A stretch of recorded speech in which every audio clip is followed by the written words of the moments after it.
Tennessee State obviously is a very good team.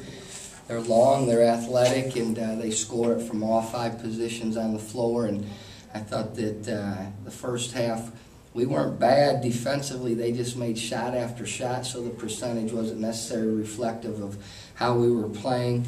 The last probably 8 minutes, I thought our press took its toll, wore them down a little bit, and fortunately that's when they started missing some jump shots late in the game. So you think the press was key to the comeback? Well, I think, not necessarily from a turnover standpoint when you look at it, Tanner.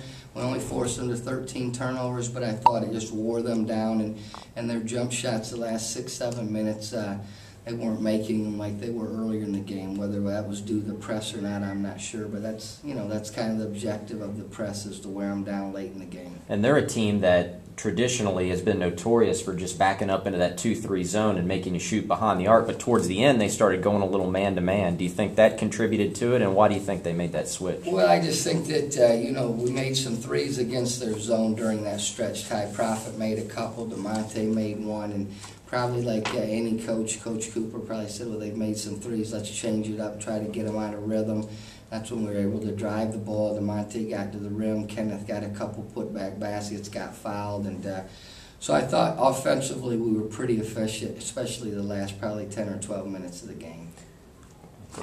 I know at the beginning of the game, Coach, you had more of a traditional zone. It seemed like a 2-3. It seemed like more towards the end you were playing more of a matchup towards a man-to-man. Was there a little switch in defense throughout the game? Yeah, we've tweaked our zone just a little bit in the last couple games. After the Eastern Kentucky game, we made a couple changes where it is more of a matchup.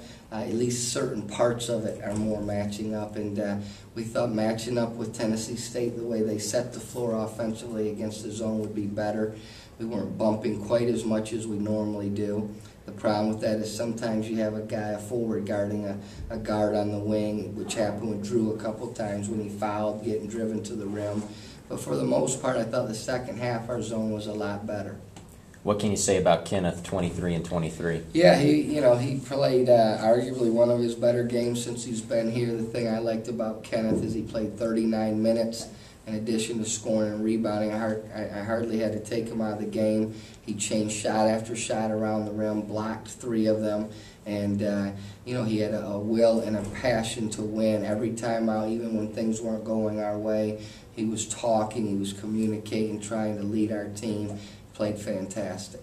Given how tight the OVC standings are right now, how big was this win? Well, it's a huge win, and it's a must-win if we're going to stay in contention for a top 4 seed. I don't know how realistic it is for us to feel like we're still going to play for a championship, although obviously mathematically we're certainly in the mix. But there's a lot of basketball left to be played. It was a must-win. Our goal is certainly to get one of those top 4 seeds heading into OVC play, and that was a nice step tonight towards doing that. One final question. Can you talk about Austin Peay coming to town Saturday? Yeah, Austin Peay is right there with Maurice State now, is at the top of our league. They're a very, very dangerous team, probably the best offensive team in our league. So if you thought Tennessee State could score the ball, wait till you see Austin Peay on Saturday. They're very, very dangerous, and we've got to clean some things up in our zone tomorrow in the film room to be prepared for them. But they're a good team. They've added 3 junior college transfers who are all impacting their team and averaging double figures, so we'll certainly have our hands full. Thanks a lot, Coach. Okay.